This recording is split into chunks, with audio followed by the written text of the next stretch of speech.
ಈ ಪ್ರಕರಣಕ್ಕೆ ಸಂಬಂಧಪಟ್ಟಂತೆ ಈಗಾಗಲೇ ಕೇಂದ್ರ ಸರ್ಕಾರವು ಕೂಡ ಕ್ಷಣ ಕ್ಷಣದ ಮಾಹಿತಿನ ಪಡೆದುಕೊಳ್ತಾ ಇದೆ.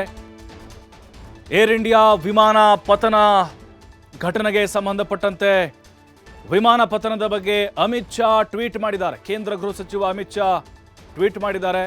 ಇದು ದುರದೃಷ್ಟಕರ ಮತ್ತು ಅತ್ಯಂತ ನೋವಿನ ಸಂಗತಿಯಾಗಿದೆ. ಮಾತುಗಳಲ್ಲಿ ಹೇಳಲಾಗದಷ್ಟು ನೋವಾಗಿದೆ ನಮಗೆ.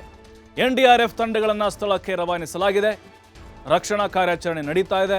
ಪರಿಸ್ಥಿತಿ ನಿಭಾಯಿಸಲು ಸಿಎಂ ಭೂಪೇಂದ್ರ ಪಟೇಲ್, ಗೃಹ ಸಚಿವ ಹರ್ಷ ಸಾಂಘವಿ, ಪೊಲೀಸ್ ಇಲಾಖೆಗೆ ನಾವು ಸಲಹೆಗಳನ್ನು ಕೊಟ್ಟಿದ್ದೇವೆ ಅಂತ, ಸೂಚನೆಗಳನ್ನು ಕೊಟ್ಟಿದ್ದೇವೆ ಅಂತ ಅಮಿತ್ ಶಾ ಅವರು ಟ್ವೀಟ್ ಮೂಲಕ ತಿಳಿಸಿದ್ದಾರೆ. ನೋಡ್ತಾ ಇದ್ದೀವಿ ಅವರ ಟ್ವೀಟನ್ನು. ಯಾಕಂದರೆ ನರೇಂದ್ರ ಮೋದಿ ಗುಜರಾತ್ನವರೇ, ಅಮಿತ್ ಶಾ ಕೂಡ ಅಲ್ಲಿಯವರೇ. ಹಾಗಾಗಿನೇ ಬಹಳ ನೋವಿನ ಸಂಗತಿ ಇದು.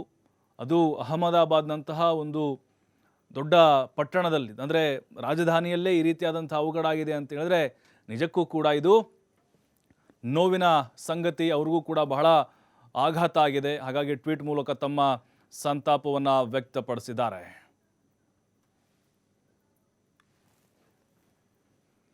ಈ ಪ್ರಕರಣಕ್ಕೆ ಸಂಬಂಧಪಟ್ಟಂತೆ ಈಗಾಗಲೇ ಕೇಂದ್ರ ಸರ್ಕಾರವು ಕೂಡ ಕ್ಷಣ ಕ್ಷಣದ ಮಾಹಿತಿನ ಪಡೆದುಕೊಳ್ತಾ ಇದೆ.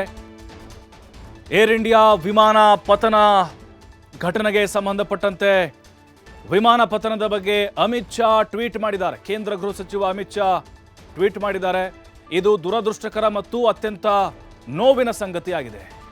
ಮಾತುಗಳಲ್ಲಿ ಹೇಳಲಾಗದಷ್ಟು ನೋವಾಗಿದೆ ನಮಗೆ. NDRF ತಂಡಗಳನ್ನು ಸ್ಥಳಕ್ಕೆ ರವಾನಿಸಲಾಗಿದೆ.